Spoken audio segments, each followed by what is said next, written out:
Hello and welcome back to my channel. চলে এসেছি আর একটি নতুন ভিডিও নিয়ে। আজকের ভিডিওটি আইসিডিএস রিলেটেড। আজকের ভিডিওতে আমরা জানব ভিএলসিপিসি কী, কেন গঠন করা হয়, আপনারা ভিএলসিপিসির মিটিংয়ের রেজুলেশন খাতায় কিভাবে লিখবেন, সবাই কী কী বিষয়ে আলোচনা করবেন এবং রেজুলেশন লেখার সময় কোন বিষয়গুলো অবশ্যই খেয়াল রাখবেন, সমস্ত কিছুই ডিটেলসে আলোচনা করব। এর আগে ভিএলসিপিসি সম্পর্কে একটি ভিডিও আমি আমার চ্যানেলে আপলোড করেছিলাম। যারা সেই ভিডিওটি দেখেননি তারা অবশ্যই সেই ভিডিওটি দেখে নেবেন। আমি আমার এই ভিডিওর ডেসক্রিপশন বক্সে এবং কমেন্ট বক্সে সেই ভিডিওটির লিংক দিয়ে রাখব। তো চলুন ভিডিওটি শুরু করা যাক। ভিএলসিপিসির পুরো কথা হলো village level child protection committee. আবার একবার বলছি, village level child protection committee অর্থাৎ গ্রাম স্তরের শিশু সুরক্ষা কমিটি।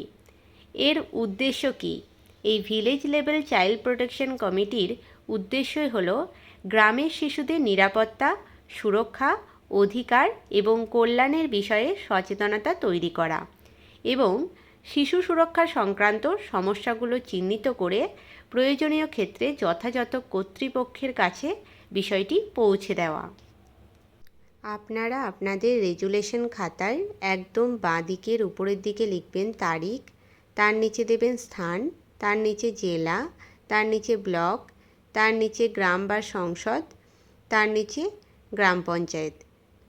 তারপর আমি যেভাবে দেখাচ্ছি এইভাবেই লিখবেন। অনস্ক্রিন আপনারা দেখুন, বিষয় village level child protection committee, VLCPC ব্র্যাকেটে দেবেন, গঠন। তারপর আমি যেভাবে দেখাচ্ছি এভাবেই লিখবেন। আজ দিয়ে তারিখটা দিয়ে দেবেন, তারপর ড্যাশ গ্রাম বা সংসদে village level child protection committee VLCPC এর একটি সভা অনুষ্ঠিত হয়। উক্ত সভায় গ্রামের শিশুদের সুরক্ষা, নিরাপত্তা, অধিকার, স্বাস্থ্য, শিক্ষা এবং সার্বিক কল্যাণের বিষয়ে আলোচনা করা হয়। তারপরে লিখবেন, সভায় উপস্থিত সদস্যবৃন্দ শিশুদের সুরক্ষা সংক্রান্ত বিভিন্ন বিষয় নিয়ে আলোচনা করেন এবং শিশুদের জন্য একটি নিরাপদ ও শিশুবান্ধব পরিবেশ গড়ে তোলার বিষয়ে একমত পোষণ করেন।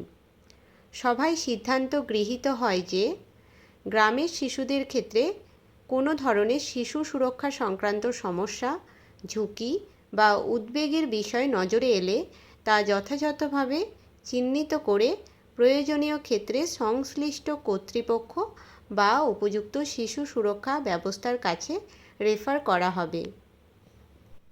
এছাড়াও শিশুদের বিদ্যালয়ে উপস্থিতি, শিশুশ্রম প্রতিরোধ, বাল্যবিবাহ প্রতিরোধ, শিশু পাচার, নির্যাতন, অবহেলা এবং অন্যান্য শিশু সুরক্ষা সংক্রান্ত বিষয়ে সমাজের মধ্যে সচেতনতা বৃদ্ধির জন্য প্রয়োজনীয় উদ্যোগ নেওয়ার বিষয়ে আলোচনা করা হয়।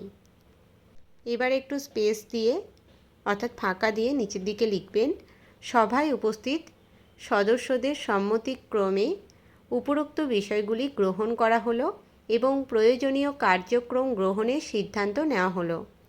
পরিশেষে সকলকে ধন্যবাদ জানিয়ে সভা শেষ করা হলো। এরপর সভাপতির স্বাক্ষর, মেম্বার সেক্রেটারির স্বাক্ষর, উপস্থিত সদস্যদের স্বাক্ষর, অর্থাৎ সকলের সইগুলো করিয়ে নেবেন। আর সদস্যদের 20 থেকে 30 জনের সই আপনারা করাবেন এখানে। ঠিক এরকমভাবেই আপনারা রেজুলেশনটা লিখবেন, খাতায় সুন্দর করে বড় বড় করে লিখবেন। এবার আমি বলবো সভায় কোন কোন বিষয়ে আলোচনা করা যেতে পারে। 1 নাম্বার শিশুদের নিরাপত্তা ও সুরক্ষা, 2 নাম্বার বাল্যবিবাহ প্রতিরোধ, 3 নাম্বার শিশু শ্রম প্রতিরোধ, 4 নাম্বার শিশু পাচার প্রতিরোধ, 5 নাম্বার শিশু নির্যাতন ও অবহেলা প্রতিরোধ, 6 নম্বর বিদ্যালয় ছুট বা স্কুলে অনুপস্থিত শিশুদের বিষয়ে নজরদারি, 7 নাম্বার ঝুঁকিপূর্ণ শিশু চিহ্নিতকরণ, 8 নাম্বার শিশুদের জন্য নিরাপদ ও শিশুবান্ধব পরিবেশ তৈরি, 9 নাম্বার শিশুদের অধিকার সম্পর্কে পরিবার ও সমাজকে সচেতন করা, 10 নাম্বার প্রয়োজনীয় ক্ষেত্রে উপযুক্ত কর্তৃপক্ষের কাছে বিষয়টি জানানো বা রেফার করা। এবার বলবো রেজুলেশন বানানোর সময় কোন বিষয়টি আপনারা সবসময় মনে রাখবেন। প্রথমত রেজুলেশনের তারিখ, স্থান, গ্রাম বা সংসদ, গ্রাম পঞ্চায়েত এগুলো সঠিকভাবে লিখবেন। দ্বিতীয়ত যে সভাটি বাস্তবে হয়েছে রেজুলেশনে সেই সভার আলোচনায় লিখবেন। এমনি মন গড়া কোনো বিষয় বা সিদ্ধান্ত কিন্তু আপনারা লিখবেন না। তৃতীয়ত সভায় যারা সত্যিই উপস্থিত ছিলেন তাদের নাম এবং তাদেরই স্বাক্ষর নেবেন। কেউ উপস্থিত না থাকলে তাকে উপস্থিত দেখানো যাবে না। চতুর্থত শিশু সুরক্ষা সংক্রান্ত বিষয়গুলি স্পষ্টভাবে উল্লেখ করবেন, যেমন বাল্যবিবাহ প্রতিরোধ, শিশু শ্রম, শিশু পাচার, শিশু নির্যাতন বা অবহেলা, বিদ্যালয় ছুট শিশু এবং ঝুঁকিপূর্ণ শিশুদের বিষয়ে সচেতনতা ও প্রয়োজনীয় পদক্ষেপ। এই বিষয়গুলি আপনারা মাথায় রাখবেন। এই ছিল আজকের ভিডিওর মূল বিষয়।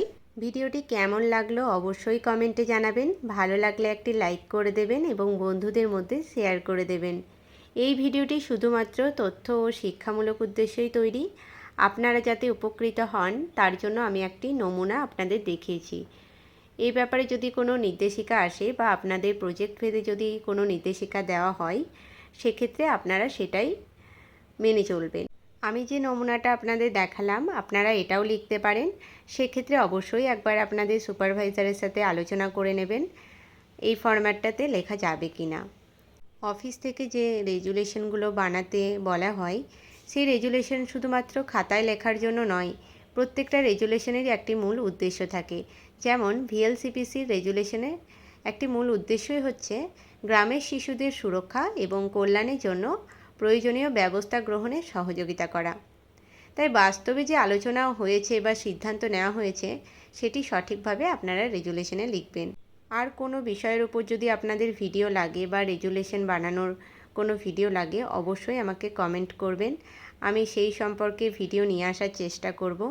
আপনারা কমেন্ট করলে আমি সেই বিষয়ে আরও অনুপ্রাণিত হই এবং সেই বিষয়ে ভিডিও নিয়ে আসি। অনেক দিন আগেই কোনো এক দিদিভাই আমাকে এই ভিএলসিপিসি সংক্রান্ত রেজুলেশন বানানোর ভিডিও নিয়ে আসতে বলেছিলেন, যার জন্য আজকে ভিডিওটি করা। ভিডিওটি কেমন হয়েছে অবশ্যই কিন্তু আপনারা কমেন্টে জানাবেন এবং কোন প্রজেক্ট থেকে দেখছেন সেটাও জানাতে ভুলবেন না। এবং যে সমস্ত দিদিরা আমার সাথে পার্সোনালি যোগাযোগ করতে চাইছেন তারা আমার ফেসবুক বা ইনস্টাগ্রামে যোগাযোগ করতে পারেন বা আমার টেলিগ্রামে যে গ্রুপ আছে সেখানেও আপনারা মেসেজ করতে পারেন।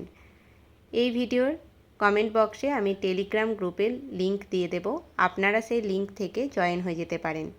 তো আজকের ভিডিওটা আমি এখানেই শেষ করছি। দেখা হচ্ছে নেক্সট কোনো ভিডিওতে। ততক্ষণ পর্যন্ত টাটা।